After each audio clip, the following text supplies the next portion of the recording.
You're listening to How to 20-something, the only podcast that helps both men and women navigate their 20s and learn how to adult across all aspects of their lives. We're going to be focusing on career, relationships, finances, fitness, nutrition, and all of the common challenges and obstacles a typical 20-something will face in this post-college life and what to do about it. I'm your host, Just Diamond, and I am the CEO and founder of Just Diamond Coaching, where I help young professionals get their shit together, gain their confidence, and own their life.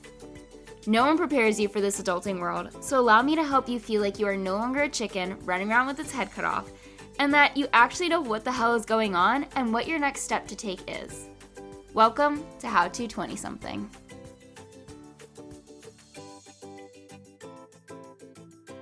Before we dive into today's episode, I actually want to come on here and announce my next workshop, which will actually be the very first workshop of 2024, which I find very exciting. But on Wednesday, January 3rd, from 7:30 to 8:30 p.m. Eastern, I will be hosting a free workshop called The Right Way to Resolution. This is for any 20-something who can't wait for dry January or 75 hard to end and wants to learn the right way to set New Year's resolutions so they actually stick around for the entire year and without any sort of deprivation. If you are someone who either doesn't set resolutions because you get overwhelmed or you figure why bother, if you're someone who participates in challenges but then resorts back to your old ways of being, if you are someone who doesn't plan out how you're actually going to achieve the resolutions you're setting, or if you're someone that hasn't even taken into account why you haven't reached your resolutions, then this workshop is for you. I want you to be there. I want to see your faces on the Zoom room, or at least your name signed up, and you will receive the replay whether you make it live or not. But this is the way to set the tone for the rest of the year. I want to teach you my process to goal setting that is foolproof. It's what I use to get my clients to get to their goals, and I'm teaching it to you for free. So stop hesitating, head to the show notes, or go to justdiamondcoaching.com/resolution and get your name signed up for my workshop. But without further ado, let's get back to the show. Welcome back to another episode of How to 20-something. Today's episode is all about navigating the feeling of being unlovable and the fear of never finding somebody to do life with.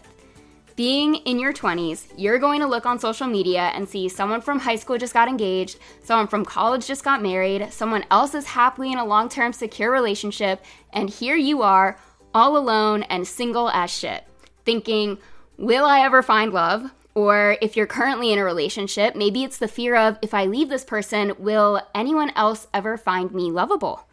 Maybe it's a belief that you have no one in your life to fall in love with, or you're not deserving of the high standards you set, so you end up settling for mediocrity. But as you can see, there's so many stories we create in our minds, and they only get heightened as we hear the news of someone else moving along their love journey on the timeline you set for yourself. I know, because I get it. This year, 2 of my long-term best friends got engaged, and actually, as we are sitting here recording this episode, my sister will be getting engaged in 2 days. So it's everywhere. It's the epitome of being in your mid to late 20s, and it's also cuffing season, so it's even more extreme as we're in the middle of the dark, cold months. I am happy for my friends and my sister as I get to celebrate the love that they've found and cultivated, but I know I'm not alone in this lingering feeling and thought of when will it be my turn, which is why I've brought on an incredible guest to talk about these fears, thoughts, and beliefs and what to do about them. And if you want to be a guest, whether because you have some relatable life experiences or feel as though you can provide expertise in an area of life, then please do not hesitate any longer and head to the show notes where you can find the link to fill out a form. And while you go do that, I'm going to introduce our expert for today's episode. Lucy Price is a relationship coach who guides people to heal from heartbreak so that they can cultivate healthy, fulfilling love. Working with mindset, emotional intelligence, and practical relationship tools, Lucy's clients have been able to shake off relationship anxiety, move past their exes in record time, and create a life they actually want to live in. Hi, Lucy. Thanks for coming on the show. Thank you so much for having me. I'm glad you're here, and I'm so curious as to the insight you're going to provide to both me and my listeners who are feeling all alone in the middle of cuffing season. And basically, there are a vast majority of 20-somethings out there who look around and feel as though every single person is in a relationship but them. And while that might feel true, you and I both know the universe didn't just handpick you to be the one person to long for love but never find it. It's not everyone else gets the love handed to them and you're the only person who is struggling in the romance department. My coach always says, life's hard, but what are you going to do about it? So how can you help someone to change this belief that love is hard to come by? Absolutely. So honestly, I don't want to fight against your coach because like life is hard. Love, things can be tricky. But even starting at that mindset of love is difficult, love is hard, like that's such a heavy mindset to have. And that is the blueprint, the foundation of what you're operating off of. And so if you're starting with the mindset, with the belief that love is hard, you're never going to find anyone, it's difficult, then that is what you're going to subconsciously create for yourself because your brain wants to prove you right. Your brain wants whatever you're thinking internally to be proved in your external reality. And so the very first thing I would invite here is how can you start to shake up that belief system even just a little bit, even just 2%? Where can you show yourself either from examples in your own life or your own experience or other people's experiences? Where can you find the proof that love gets to be easy, that it gets to be simple, that it gets to be effortless? And it might, your brain's immediately going to try and convince you otherwise because it's been in the pattern of believing that love is difficult. But even straight off the bat, where can you just find a little crack in the seams that you can get a toe into and go, hold on, where has it been easy for me? When have relationships just flowed naturally? And just starting to find some of the proof of that in your life, I think is one of the first steps that you can take to breaking out of this idea, this mindset, this belief system that love is hard. And so if, hearing that for the first time and like, if you're hearing this for the first time and if you're immediately coming up with all of those beliefs of like, this girl doesn't know what I'm talking about. She does not know the guys I'm swiping on Tinder. She does not know the first date horror stories. She does not understand. I want to share a little bit of my story, which is like, I very much do. Before my current relationship, I was the person who believed that love was difficult. I grew up in a home where my parents fought all the time. I grew up not learning communication skills, not really knowing how to connect with other people, and not feeling confident in myself. I really struggled with my appearance, with my identity, with not feeling like I was cool enough, or in high school, part of the popular girls, or, middle school, people would make fun of me so much for like not shaving my legs, like all of that stuff that happens when you're young. And you can feel that happen too when you're in your 20s and your 30s. Like that was the stuff that I was navigating as well. And I really believe that love wasn't made for me. I had a series of situationships, relationships that didn't go anywhere. And the reason I say that starting with that belief of love is difficult or it's not for you is the most important thing is because when I was able to address that within myself and I see other people, my clients, when they're able to address that in themselves, that's where everything changes. You have to go back to the root of the belief. I love that because even today, I was it's gloomy today where I live, so it just brings in all the deeper feels and I start to get into my own head. And it's within the context of my life, not so much romantically, but within business, I'll just all of a sudden be in this place of scarcity and lack. And the first thing I do is ask for signs of abundance. I'm like, where can I start searching for this abundance? And it relates to your relationships as well. Like search for where people are finding love because if they can find it, you can too. It's not they took all the love that exists in the world, so there's none left for you. It's both. Everyone can have all of the experiences that you are physically seeing in your life. Like not maybe your life personally, but like in your external environment. And I love that example too of where can you find the abundance, right? Like where can you find the access points? Because I think that our brains naturally have a negativity bias. Our brains are naturally scanning for threats, naturally scanning for things that could make us question our identity, our safety, our security. And in a way, the idea of finding love and finding connection can actually be more scary to our brains than staying in this cycle of struggle and staying in this cycle of I'm never good enough or never have enough love. And so by starting to train your brain to look for the abundance, to look where there is proof of love, or even just see like where is someone else's relationship proof that it's possible for you? Like where is someone else's set of circumstances proof that it's possible? And taking that on and allowing that to be evidence. Because what you'll start to see is when you start to find evidence that it gets to be other than how it is right now, it gets to be easy to find love, or you do get to find love, you'll notice some of the other fears that come up or where that's uncomfortable, where love is actually uncomfortable for you. So it's a really interesting thought experiment. And it's getting a toehold into a new reality for yourself. I had a client recently who was in a new relationship, and she had a track record of being with not great guys, like we'll say like more toxic end of guys, and this guy was great, like his resume perfect, but there was no connection, and she had this fear of, but it's a good relationship, so maybe I'm just used to the toxicity, so I need to stay in it. I mean, she just ended that relationship, so, but she did really want to try it out. Can you talk about, because that is part of the discomfort, so can you talk about how to navigate the discomfort of, is it lack of compatibility, is it a red flag, is it you, or is it the other person? How do you know whether this relationship is going to work if it's something that you are not used to? Absolutely. So what I like to say about relationships is it's an art, not a science, right? So someone could be perfect on paper, but they're not actually perfect for you because the spark isn't there, or because there's a lack of connection or different life goals or whatever it happens to be. And so something that I'll talk about if people are coming from a history of either toxic relationships or abuse, mental, emotional, physical, that's background. What I will say to people is sometimes safety and things that are healthy can feel really uncomfortable and it can feel really scary. Example that I like to use is I have hip pain. I have chronic hip pain. And when I went to get advice and consult to help me with this chronic pain that I experience, someone told me that I was pigeon-toed. And that's what's part of leading to, this chronic hip pain. And I'm living in my body. I can't see my feet all the time when I'm walking. I'm not paying attention to that.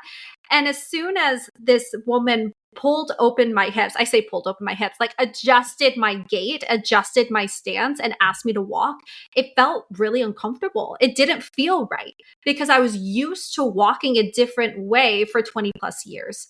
And so for me, I do encourage people to look at, okay, if you're getting into a relationship and it is what you would define on paper to be healthy, to be one of the healthiest relationships, or you're communicating clearly, is to take a second and ask yourself the question of, is this just unfamiliar because it's new?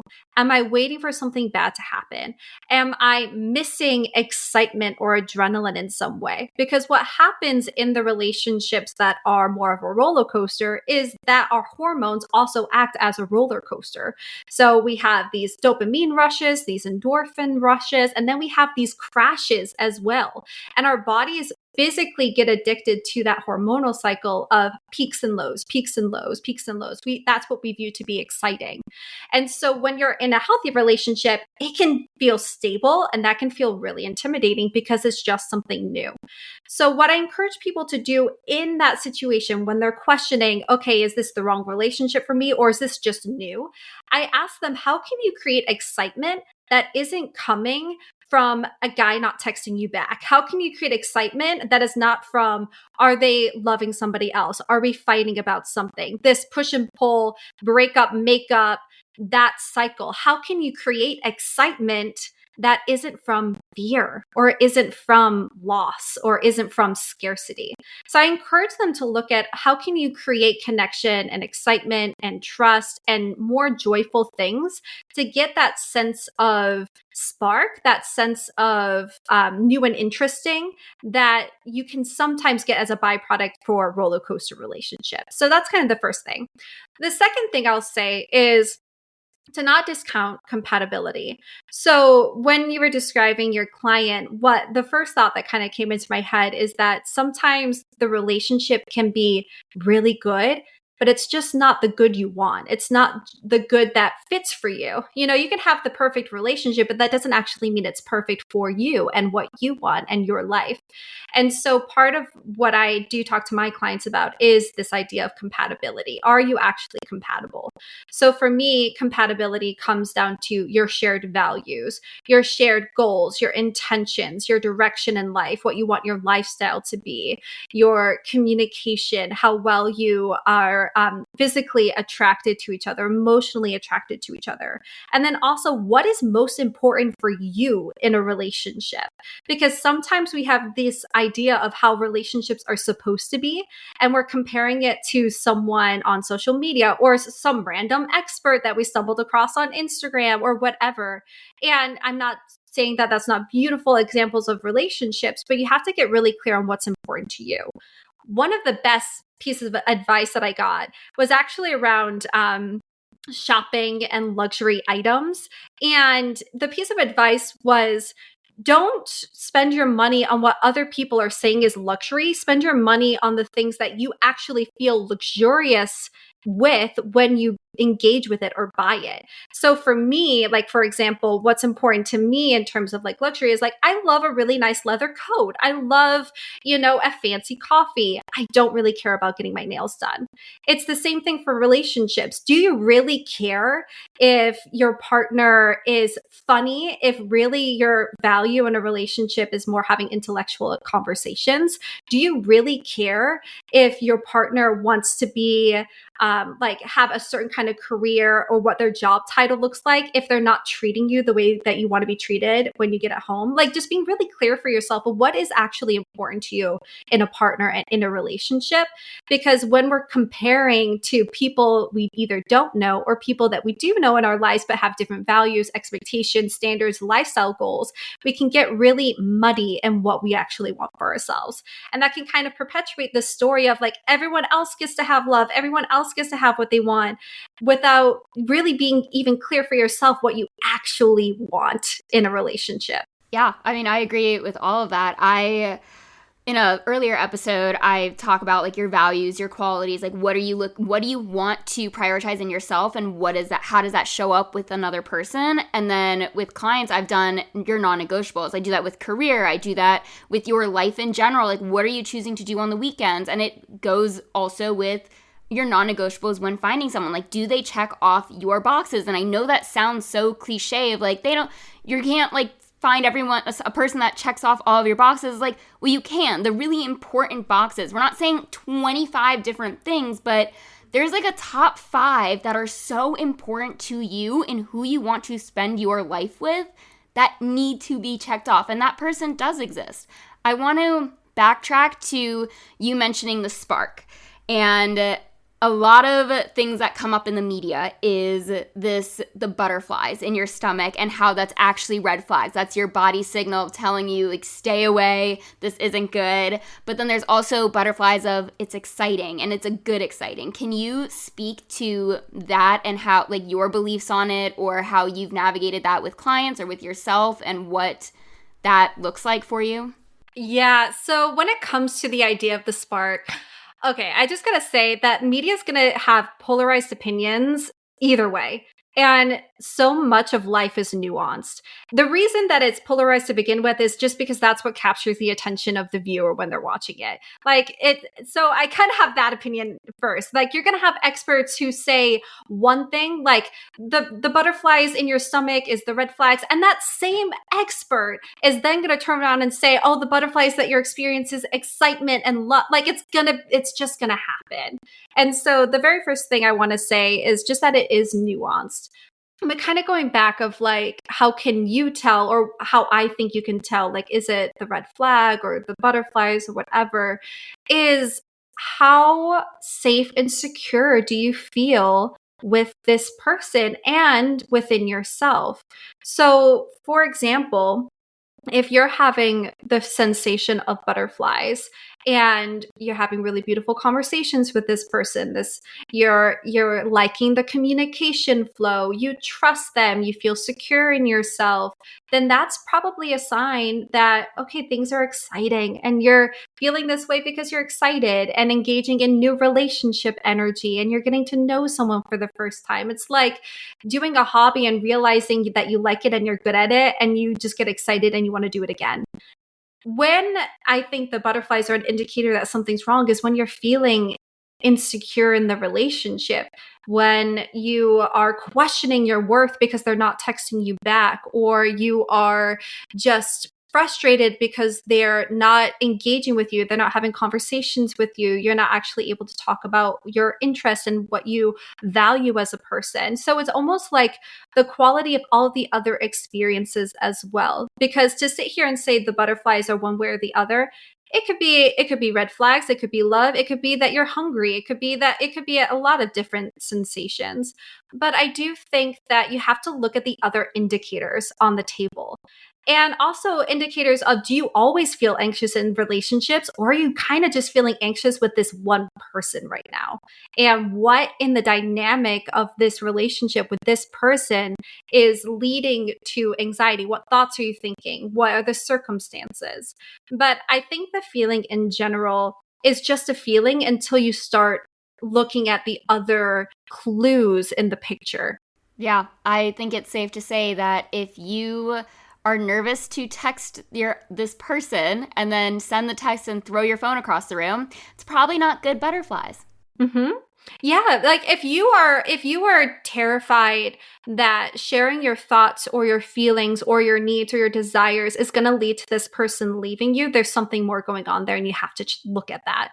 Because what that's either telling me is, one, you have an internal anxiety. So this is not actually something that's caused by another person, but it's your thoughts, it's your beliefs, it's your blueprint in as a person in regards to relationships, which you need to look at, because that's going to keep happening with every person you date.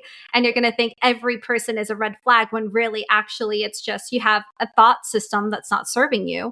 Or there's something in the dynamic with this person that is causing you to feel really anxious and insecure, and that dynamic doesn't actually work for you. So like, yeah, either way, it's something to look at. But I definitely think that if you're constantly afraid to advocate for what you want in the relationship, and you're throwing the phone, and you're afraid of this guy being mad at you or this girl being mad at you, there's something else going on there.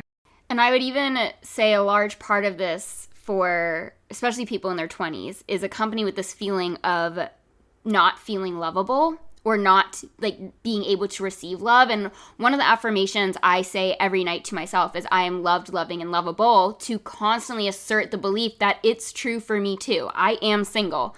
But can you walk me through some more specific ways, or like different ways this feeling of not being lovable can appear, and what someone can do about it? Absolutely. So the feeling of not being lovable can appear in all aspects of your life. Easy. So it appears when you put an outfit on that you thought you would look really good in, and then you start criticizing yourself whenever you're looking in the mirror. It appears when you see a job pop up on LinkedIn, and you come up with 1,000 different reasons why you're not qualified and you shouldn't even apply for it. It comes up in the small side comments, the jokes you make about yourself. Oh, I'm a hot mess. Oh, me, I'm not really smart. Like, I said something stupid. Or, oh, me, I always get myself into these situations.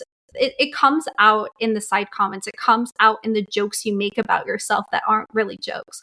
One of the things I realized when I started my self-love journey is how much I used to bash myself and call it a joke.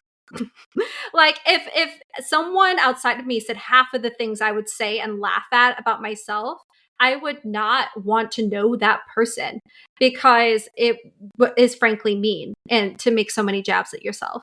And so one of the indicators I tell people to look out for is, like, what jokes do you laugh at? Like, what jokes do you make about yourself? What side comments do you make about yourself? What are the passive things that you say without thinking? Because that's a clue into what your subconscious beliefs are about yourself. And if you're constantly joking about how you're a hot mess, or you can't do anything right, or, oh, they get to accept compliments, but I don't. Like, that's another one actually, like accepting compliments. Like if you can't accept a compliment, there's something going on. Like if you can just say like thank you to someone calling you pretty or smart, that's because there's some belief going on that either you're not actually smart, you're not actually beautiful, or you feel like you have to like be humble in some way. And so I tell people to look out for the side comments and to look out like the compliments that they can't accept within themselves. But I also think it comes out in your daily actions, like how you treat yourself on a daily basis. So, do you treat yourself with care on a daily basis? Do you speak kindly to yourself? Do you advocate for yourself? Or are you holding yourself back? Are you criticizing yourself? Are you dragging yourself down and picking out all the reasons why you're never going to find someone, you're not lovable, you're not good enough, why someone else gets to have something and you don't, for example? Yeah. And this is such a common theme, and I love everything you just spoke to, because I could even reflect back into my life of like, oh, I do brush this off. Or if someone gives a certain compliment, it's almost, I don't believe them. Like they're just saying that. They're not telling me the truth because they don't want to hurt my feelings. And it's real. They're just being nice. Oh, yeah, they're just being polite. There's a lot of inner work that has to get done, and a lot of times, a lot of people say, oh, you have to work on yourself before you can, like, love yourself before you can love someone else. And then there's the other side of that where people are like, no, like, you can find love too without loving yourself first. And I think there's this give and take that I would love your input on. As soon as you said that, I was like, oh, Jess, I have thoughts for you. So I think that, excuse my French, I had my thought was, oh, it's bullshit that you can't find love until you love yourself. That's just bullshit. Like, I have seen so many people utterly devoted and in love, loving towards other people, and they have a struggle with how they treat themselves in their life, or they feel like they have to sacrifice their needs for other people. Like, but it's still love. Like they still have love for other people. What I will say though is the standard in which you love yourself creates the standard of love you accept from other people. And so if you are just, you feel like you're in a cycle of dating like F boys, you know, like you feel like you're always getting the people and swiping right on the people, going on dates with the people who are not loving you, not respecting your boundaries, not treating you well, not speaking to you kindly, not worshiping your body, whatever it is. Like if that's what you keep experiencing, there is something going on internally. And I'm just so convinced of that, because we only accept the level of love from others that we are willing to give to ourselves. And when it's also just easier to say no to those people. Like when I kind of joke, because my story of my relationship now, I was friends with my boyfriend for years before we started dating. It was kind of this right person, wrong time. I had just graduated university. He's been in his career for years. Like we were just in two different life stages, and it was not going to work. And I'm so grateful of that too, because it allowed me to go on my own journey of dating people who were not the right fit for me. And I remember sitting down with my now boyfriend at the time when we were just friends and talking to him about it, and basically going on this long saga of like, all men suck. Why are men so awful? You know, that was my belief at the time. Why is this so hard? And he looked at me and he's like, well, Lucy, you're dating all of these emotionally unavailable people because you're afraid to emotionally commit to anyone. And then you're wondering why it's so bad. And it was like the wake up call I needed to be like, oh, you're right. Like I absolutely am not loving myself, respecting myself, working on my own emotions, working on my own commitment issues. Like I am absolutely doing that. And that's why I'm willing to tolerate this guy who hasn't texted me for a month, and then I'm falling at his feet when he decides to reply to my, hey, what's up? Like, that is why this is happening. It's not him. I can't blame him. He's clearly showing me who he is and what he's willing to do. It's me. I'm accepting that. I am accepting him stonewalling me for a month and then coming back with barely anything and then giving him all of this love and attention. I'm doing that. And I'm doing that because I have decided that's acceptable and that's what I deserve. And so I do think that you have to look at what your relationship is with yourself and think about what it is that you expect and what it is that you think you deserve. Because while I don't think you have to like love every inch of yourself to find love, I do think that the level of love you give yourself is a reflection of the love you experience in your relationship. If nothing else, because you won't accept less. Yeah. And it's not to say that like life isn't just going to go on pause for you. So you can still be on this journey of finding love, this pursuit of love, but it does start with you first and knowing what you're worthy of. It doesn't mean you've accomplished everything, you've done all the self-love possible. It's like it can be a work in progress as you find someone that is on your same page about everything. And you even said it of it's not on the guy or the other person in this potential relationship, the situationship, whatever it may be. It's the other person is going to show you exactly who they are. And if you don't know your worth and what you are bringing to the table as well and what you are deserving of receiving, you're not going to have that wherewithal to see that they're already showing you who they are capable of and how they are capable of loving you. One of the things that I talked to one of my clients last week actually was, are you loving them for who they are, who you want them to be? And I think that's also what comes up when, especially if you're struggling with love right now. Are you loving the potential of who they are, or are you loving who they actually are? Because I do think that people show you who they are if you pay attention, if you look for it, if you're honest with what the relationship dynamics actually are. And so I think that after a while, it becomes a personal choice if you keep investing in relationships that are not investing in you. And it's a hard truth. Like, I'm not saying it's comfortable. I'm not saying it's easy. When I realized I was doing this, I will be honest and say like so much shame came up. I like beat myself up for a while. But once I got past beating myself up in the shame, I made better choices that was actually in alignment with what I wanted. And at the time, I didn't realize that it wasn't that I was, I got a lot clearer on my expectations. I got clearer on my non-negotiables. And I used to think that it was going to be so much harder to find someone because it took out like half of the dating pool. It became so much easier. I think that's where people talk about niching in business, right? Everyone tells you in business, and I like mostly agree with this, that you have to niche. But like the example of niching in business is pretty akin to finding your non-negotiables in a relationship. You niche in business so people know what you are about and to see if they want to hire you. Like, okay, this is what you do. This is my problem. You offer this solution. Great. This makes sense to me. I will hire you. It's the same thing in relationships. Oh, okay. So this is what you're about. This is your expectations. This is the job description of being your boyfriend. Great. I know what I'm getting myself into. This is a fit. You are for me. It's actually a whole lot easier. You're not wading through the mud so much. And so I think that if you're struggling to find love, if you're struggling with the idea of like, oh, everyone else has someone but me, you can start convincing yourself to date anybody. Don't do that. Because what's going to happen is you're going to get a lot of everybody that isn't actually what you want, and you're going to keep perpetuating the cycle that you're in. Earlier this year, I went through a fuck it, do it for the plot mode. Yes!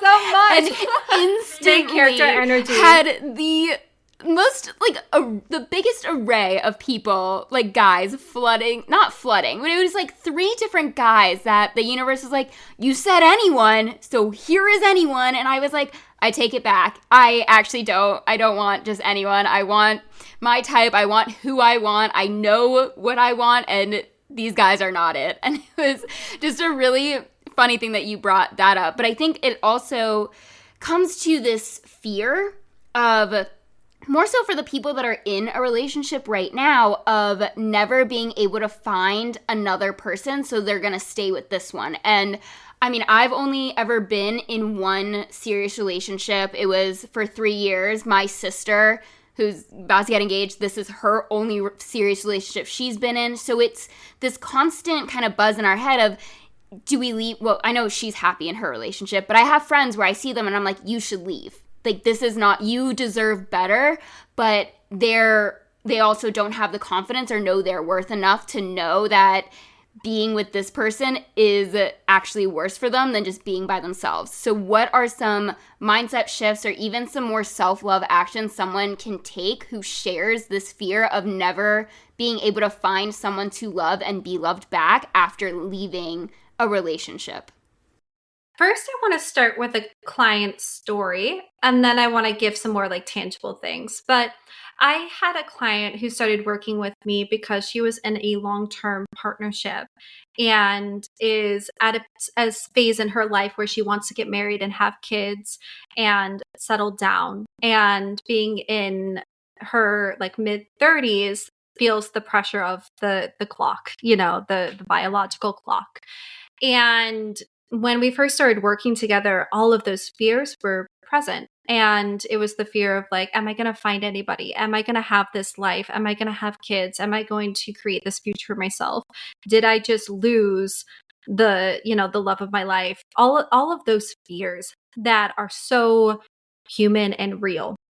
And throughout our work together, I basically we walked her through her mindset, what her hangups were, what her fears around getting out and dating were.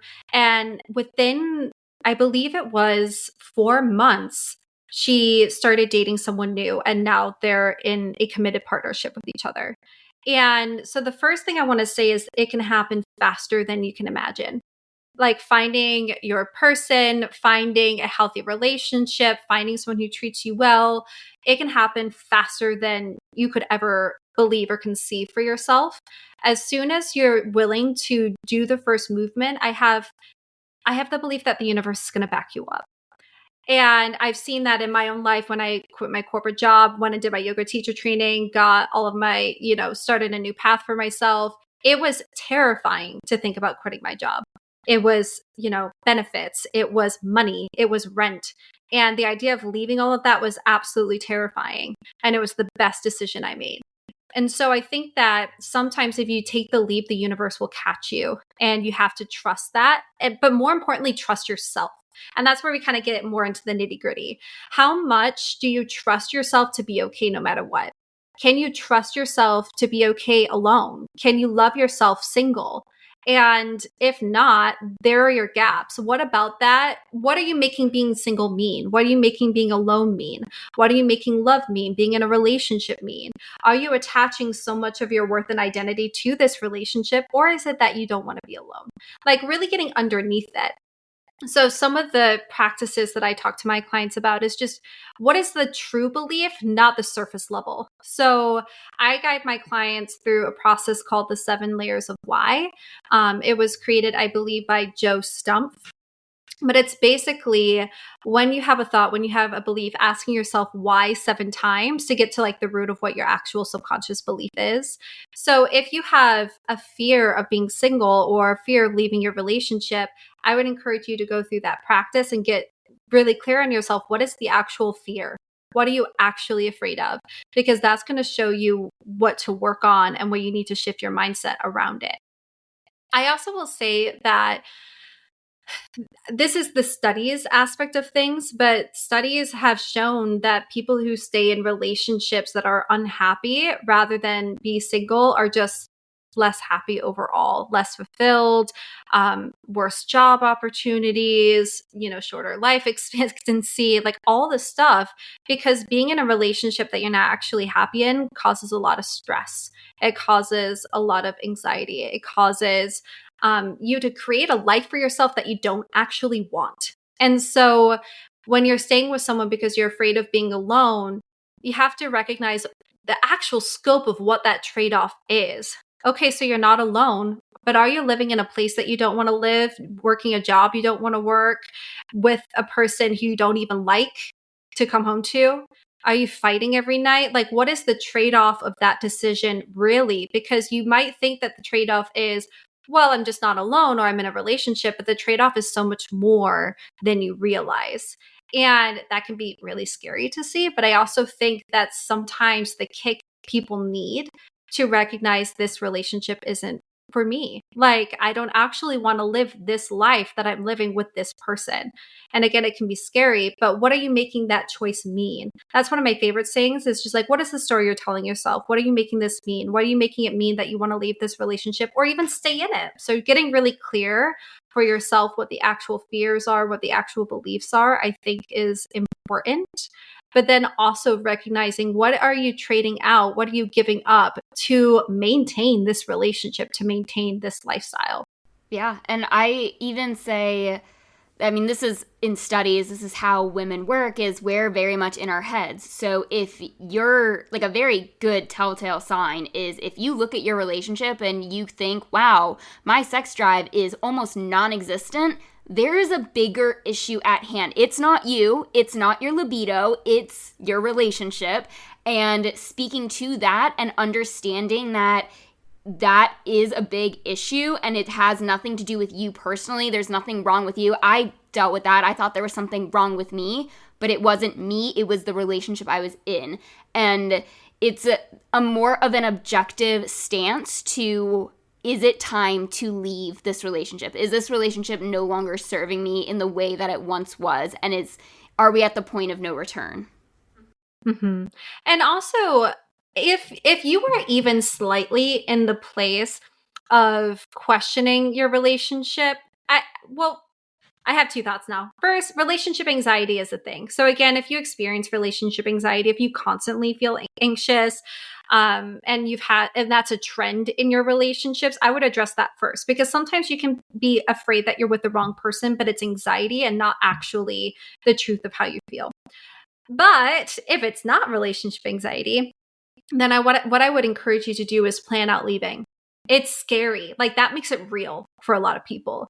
But like, what steps would you actually have to take to leave the relationship? Like, do the work to really figure out, okay, would I need a new apartment? Where would you live? What apartment would you live? Where in the city? What furniture comes with you? What do you need to split up? Like, go through that motion, because half the time it's not only leaving the relationship, it is changing your life. It is changing your living situation. It is changing how you function on a day-to-day basis. So go through the process of leaving your relationship before you leave your relationship, and figure out, like, okay, is it actually the relationship, or do I not want to do the work to look for a new apartment? Do I not want to do the work of splitting up, the other aspects of my life? Because sometimes it's not even that just the relationship, it's everything else that can go into it. So if you just do the work before you end the relationship, you if nothing else, you can create a little bit more clarity for yourself of what it actually is. And you might even see that it's not the relationship at all. So like, it's information. Information is powerful. Yeah, and it's a lot more difficult when you're living with someone and you are sharing that apartment. I know people that have broken up and stayed living together until their lease was up. Is like, find some solution that you do not put yourself in that situation, because it's not healthy for you. I was very fortunate that I was in a long distance relationship when I ended it, and one thing that happened, I would go on these walks, and I called them unplugged walks. I still do them every now and then. And I used to live on this beautiful lake. So went on an unplugged walk and just thought about my relationship. And about 3/4 of the way around that lake, I said out loud, I'm done with this relationship. Like, it's over. And I felt this rush of relief flow through my body. And I was like, holy crap. Like, now I need to go tell him, because I understand that this is exactly what I needed. The feeling of that release was so powerful, and we figured out a time to FaceTime, and I ended it and haven't looked back since. But it was a lot easier. We had two very different lives being long distance, that nothing really changed for me aside from gaining a better peace of mind. But I do know the people that are living together, that are in the middle of a lease, or that have bought a house together, they're a bit more quote unquote stuck in their situation. So it's that much scarier to take that leap, to step outside of it. But think long term. Like, long term, you're going to be so much better off than where you're at right now. Absolutely. And one of the things, just jumping off of you, of sharing a lease together or buying a house together, something that my mother taught me that I hold true to this day is always have an emergency fund for yourself outside of your relationship. And this is one of those pieces of advice that everyone, everyone's financial situation is personal to themselves. I know so much depends on where you're living and everything like that. But as much as possible, have an emergency fund. That money is not the reason you stay in the relationship. Money is not the reason why you stay, living with somebody. Because one of the top reasons women stay in abusive relationships is due to financial dependency on their partner. I once knew somebody who was in a relationship with someone and financially dependent on them, and had the idea of, oh, well, my partner, I have already talked about, like, if we ever just were to split up, they would continue financially supporting me in the future. And we have these beliefs about what's going to happen before a relationship ends, and what actually happens is sometimes very different than what we thought. And so once the relationship is over, unless there's a divorce, unless there's a separation, unless there's an agreement of money, they don't have to support you that way. So always having a way out, always having a net to fall on for yourself. I joke with my partner, and he knows this. I've said this to him enough times, but it's like, I have a bank account with an amount of money on it that he'll never know, because if I need to leave the relationship or the relationship isn't working for us, I want to know that I can do that. And that's what I do. And so that's what I encourage everyone to do, is just, have some money off to the side that you have the liberty to make choices because of it. I think it's even a play on that is have not a life off to the side. I think that's the wrong word for it, but have your friend group, your finances, have your life that will be okay, that will catch, you said net, that will catch you if/when you fall, so you don't feel as codependent on this partner that's probably not the best partner for you. So it's important to have different friend groups for that reason alone. But I would also say within your friend groups, whether it is the shared friend group or separate ones, it's important to have different types of friends, because what you see is what's going to reinforce or create these beliefs that you have about relationships, whether they're healthy, whether they're unhealthy, whether they're hard to come by or easy to come by. Can you speak on how important it is to have friends who are both single and in relationships? I have like a few different perspectives on this. So most of what I think is that what's more important to me is the values of these people rather than their relationship status. So, for example, what are their values in relationships, and does that align with where you want to be and where you want to go in your relationship? So, being aligned on values, being aligned on what healthy relationships look like, I think that's very important, because I had this horror story of going to a wedding. I was in the I was going to a wedding, and I noticed that the women were being treated really poorly by the men. And this was one of those moments where I realized not everybody thinks and believes and acts the way that I'm used to. And that actually, I've consciously chosen relationships where I'm respected and I'm valued and I'm treated well as a woman. And being in that situation, being so disrespected by men, made me realize, oh, this is their standard. Like, this is what they deem to be acceptable. And so I think, like, the most important thing is to surround yourself with people who are either in relationships or are single, who have the same values as you and are being treated the way that you want to be treated, or are treating others the way that you would want to be treated. So that's kind of first. Then I kind of go into, like, I actually, to some degree, I do think it's important to have friendships with people who are in relationships, because it gives you a different example of how relationships can operate. But also the flip side too of being single, like having friends who are single, it gives you the opportunity to see what their life as a single person can look like. So I think that it's valuable in the aspect of you get to see other people's lives, you get to see how other people operate within the relationship dynamic and also the single dynamic with life. So I think it's important in that way. But for me personally, I think the more important thing is to surround yourself with people who are either where you want to be, who are aligned with you, or who are a good example of what it is that you want. Yeah, I love that. I agree with that entirely of having those you need different types of people because you're only if you don't have that close group where you can ask those personal questions of like or they don't come to you with a problem in their life, you don't have those types of relationships, you're only basing your knowledge off of what you see online, and that is a very distorted image of what's actually going on behind the scenes. Absolutely. And I think that's where I love what you said about having those people you can have these conversations with, because that gives you insight into what is actually happening. And it also gives you insight to where you think something might be normal, but it's not. So, for example, I once had a girlfriend say to me over coffee, like a couple of years ago, like, oh, don't you hate that your boyfriend never does the dishes? And I'm like, what are you talking about? I never do the dishes. Like, what? That's your belief about men? Like, that's your belief about boyfriends is that they don't do housework? Okay, let's have a conversation because my boyfriend definitely does. So I think that's the perk of having those relationships too, is you get to like trade notes of like, okay, so what's going on for you? Okay, well, here's going on for me. Like, can we cross check and make sure that this is like something we feel good about and something that we want to have going on?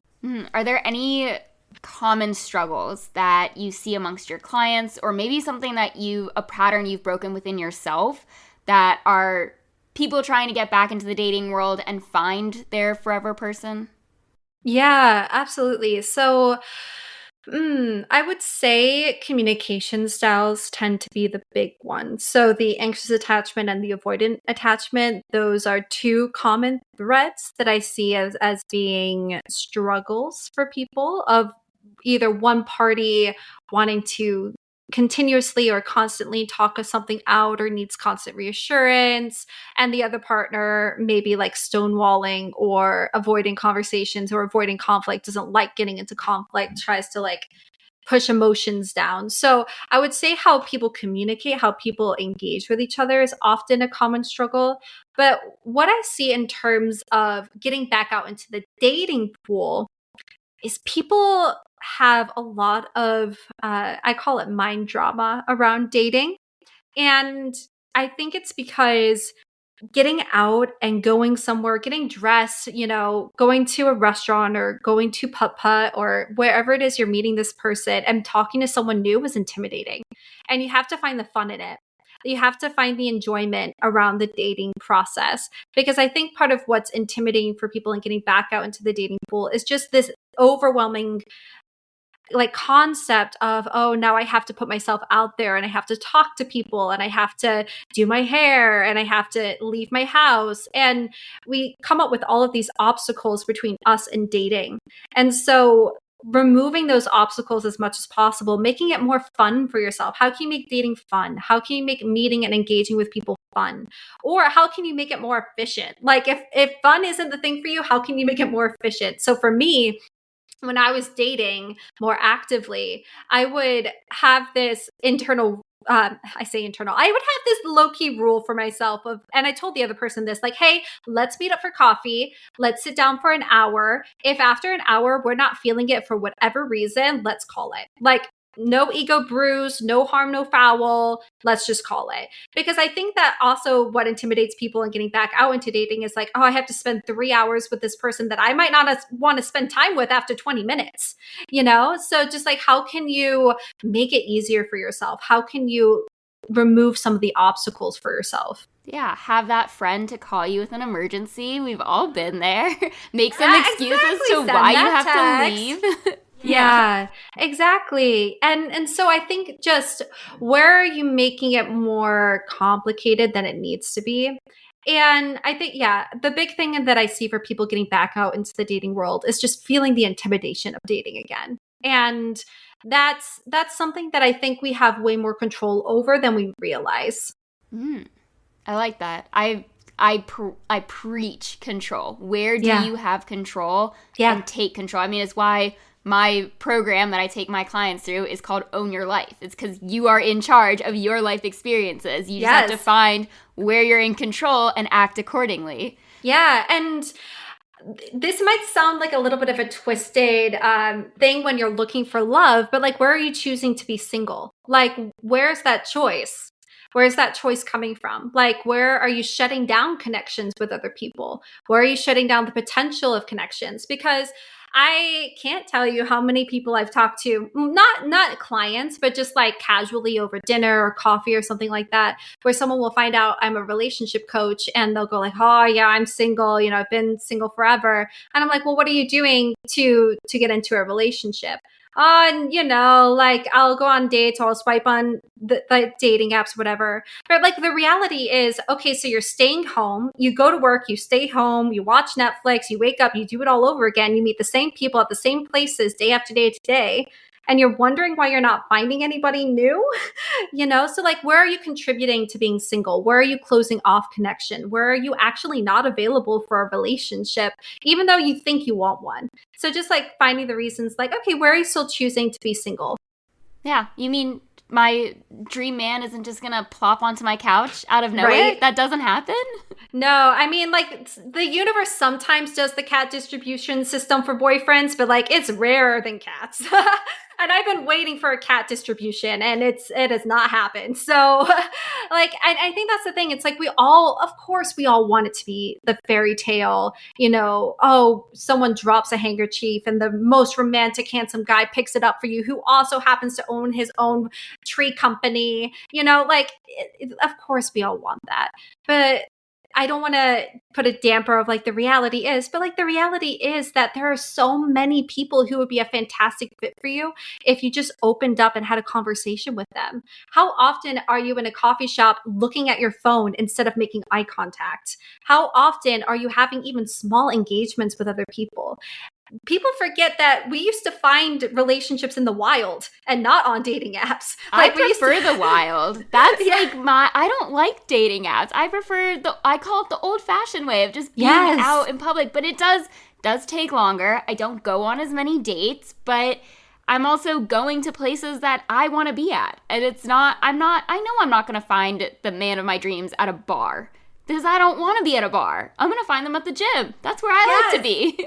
And just recognizing that too, you know, of like where are you naturally going? What are you already doing that you just have to make minor tweaks and open up and talk to people?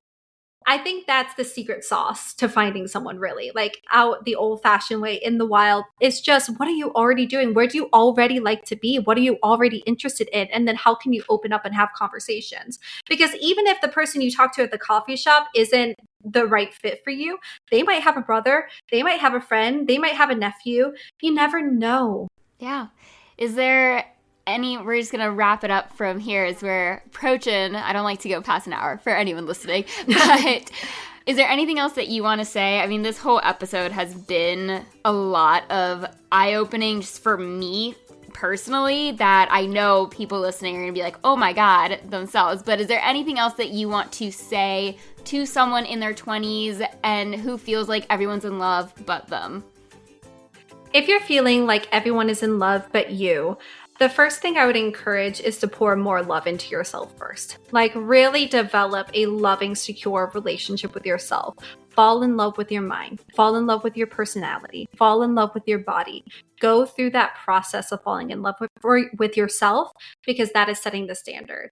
After that, how can you open yourself up more to love? Where can you find the evidence, find the proof that love is available to you? Where can you open up to more connections, more relationships, even just more engagements with other people? And really capitalize on those things. But if you pour love into yourself, if you are open to forming connection, and if you allow yourself to be brave, to be vulnerable, and to put yourself out there, it will happen for you. You will find love. It's that old saying of like, seek and you will find. Like if you look for love, you will find it. Wow. Well, thank you, Lucy, so much for coming on How to 20 something. Like I said, I know I benefited from this conversation alone, and I know it'll definitely help some people listening, or they should listen. So hopefully they're listening. But yes, thank you again for coming on here. Oh, it's my absolute pleasure. I really loved our chat. So thank you so much for having me. Yeah, and if you guys listening have any questions for Lucy or need relationship coaching, you will be able to find her information in the show notes. Otherwise, this concludes another episode of How to 20 something. If you liked what you heard, please share it with a friend or on social media. Send it to a friend that needs to hear it. And tag me at coach.jessdiamond when you share it places. And I will be in your headphones again next week with another brand new episode.